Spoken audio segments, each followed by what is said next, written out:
Risparmiare oggigiorno sembra una mission impossible. Ma perché?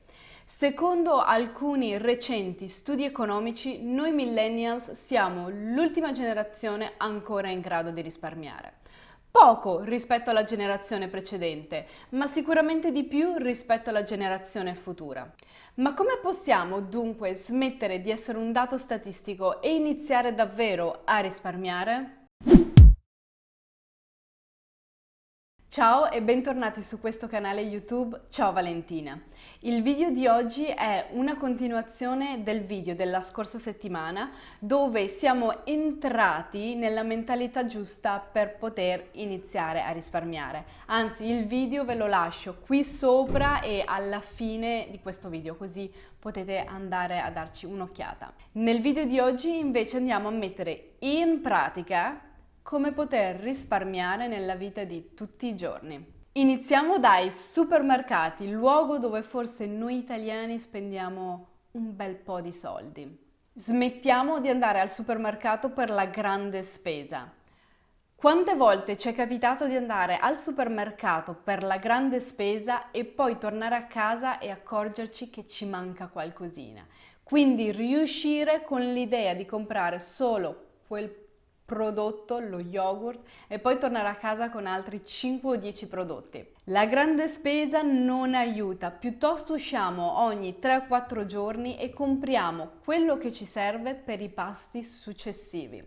In questo modo evitiamo di riempire frigo e armadietti di cibo che poi dimentichiamo e soprattutto evitiamo di buttare via tanti prodotti andati a male. Organizzazione. E qui mi collego al punto sopra. Fatevi una lista su cosa andate a mangiare nei prossimi giorni. Eviterete così di andare al supermercato vagando come un'anima in pena alla ricerca di qualcosa da mangiare. Creandovi una lista, andate al supermercato sapendo esattamente quali ingredienti comprare, evitando così spreco e una spesa di denaro inutile. Considerate i negozi alla spina o i mercati. In questi luoghi avete la possibilità di comprare solo la quantità che vi serve, andando così a risparmiare e ad evitare lo spreco. Se lavorate fuori casa, considerate l'idea di portarvi il cibo direttamente da casa. Se non avete la possibilità di rientrare a casa per pranzo, considerate di portarvi il mangiare direttamente da casa. In questo modo posso garantirvi risparmierete un bel po' di soldi. Personalmente posso dire che sono riuscita a risparmiare quasi 300 sterline al mese portandomi il mangiare da casa. Quindi una cosa da considerare. Per ultimo, ma non per importanza, non andate al supermercato quando avete fame. E ci siamo capiti. Abbigliamento. Prima di comprare qualcosa, chiedetevi se vi serve davvero.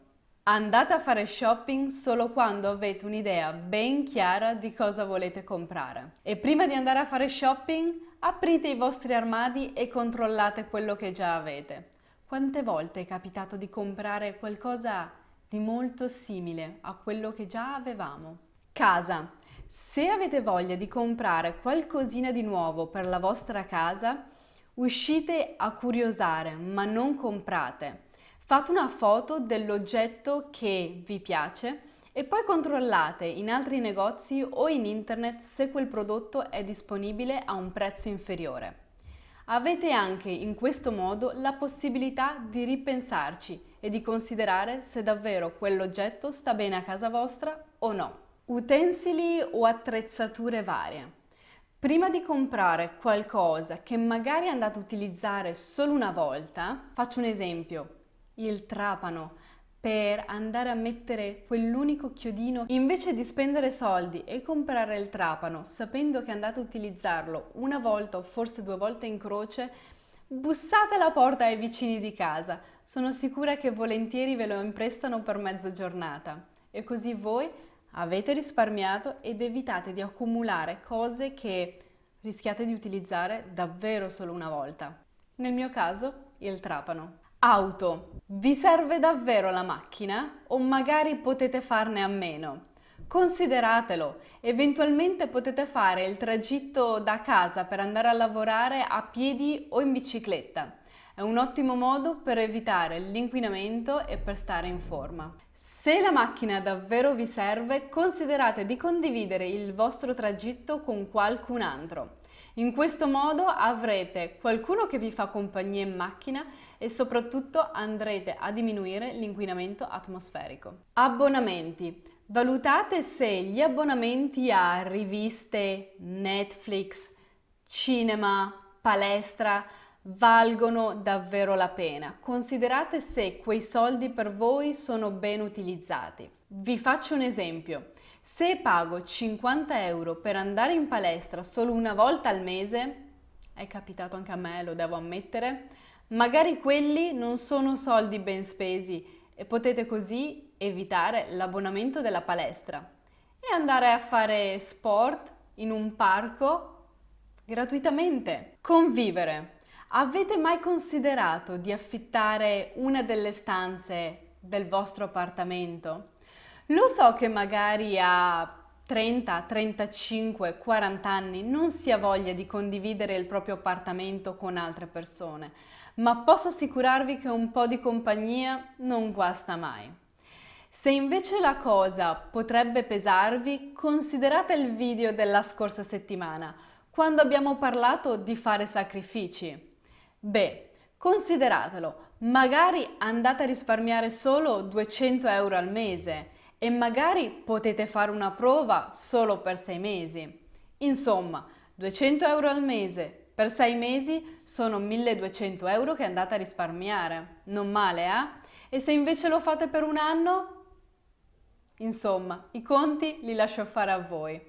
Qui a Londra ci sono addirittura coppie che vanno a convivere con altre coppie per poter risparmiare qualche soldo a fine mese. Solitamente ne escono grandi storie di amicizie. Consideratelo.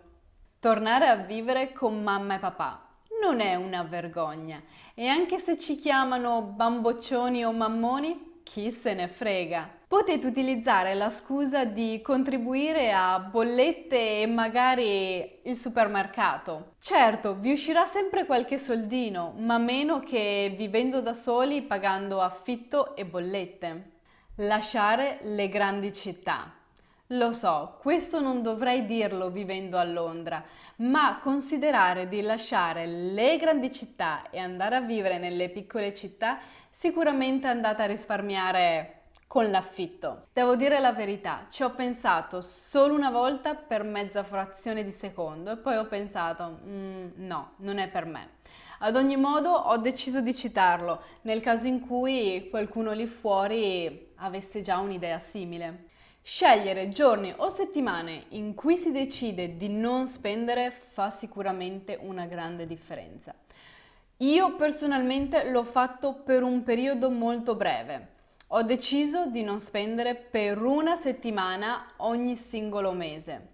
Quindi per quella settimana evitavo drink fuori, cene fuori con amici, cinema, intrattenimento e addirittura mi rifiutavo di andare al supermercato. Se mi ero organizzata bene con la spesa, era una favola. Se invece mi ero organizzata male, mangiavo riso in bianco, magari solo per le ultime sere, ma mi dicevo e mi convincevo che quella sera sarei stata leggera. Decluttering e organizzazione. Quando decidete di sistemare il vostro armadio, la vostra camera, la vostra casa, vi renderete conto di quante cose sono lì inutilizzate a fare la polvere, come si suol dire. Quindi ecco che eviterete di andare a fare shopping, ed eccolo qui il primo risparmio, ma magari potete considerare l'idea di vendere quelle cose che non utilizzate più. Personalmente, durante il mio ultimo trasloco, sono riuscita a vendere diverse cosine e sono riuscita a guadagnare circa 200 sterline. Non male, no? Risparmiare immediatamente dallo stipendio. Come già accennato nel video la volta scorsa, appena vi arriva lo stipendio, prendete una percentuale, piccola o grande che sia, Dipende se vivete ancora con i genitori o se vivete per conto vostro e mettete quei soldi in un conto in banca separato che non andate a toccare per nessuna ragione al mondo, cascasse il mondo. Vi posso assicurare che così facendo nel giro di pochi anni sarete riusciti a mettere via 5.000, 10.000 senza neanche accorgervene e quando andrete a riaprire il vostro conto direte wow, farsi le cose da soli. Ma quante cose abbiamo imparato durante questa quarantena? A tagliarci i capelli da soli. Anzi, in merito a questo, io i capelli da sola me li sono tagliati. Certo, non è un taglio professionale, ma comunque non mi stanno poi così male, no? Estetista, unghie, cerette. Insomma, quanti soldi abbiamo risparmiato e quanti soldi possiamo continuare a risparmiare? Facciamo un conto veloce. Se proviamo anche solo a farci le unghie da sole per 6 mesi ad un costo di circa 30 euro al mese, direi che andiamo a risparmiare 180 euro. Insomma, magari è una cosa da iniziare a considerare per davvero. Eccoli qui, dunque, i 20 modi per risparmiare nella quotidianità. Io credo che davvero questi modi siano raggiungibili da tutti proprio perché sono nella vita di tutti i giorni. Non serve volare dall'altra parte dell'emisfero per risparmiare o per cercare un paese più economico dove vivere. Quindi eccola qui ancora una volta la consapevolezza delle cose che possediamo e delle cose che ci circondano. Ed ecco qui di conseguenza la nostra forma di risparmio, quindi una consapevolezza di quello che abbiamo, la consapevolezza che non ci serve comprare altro e di conseguenza la forma di risparmio.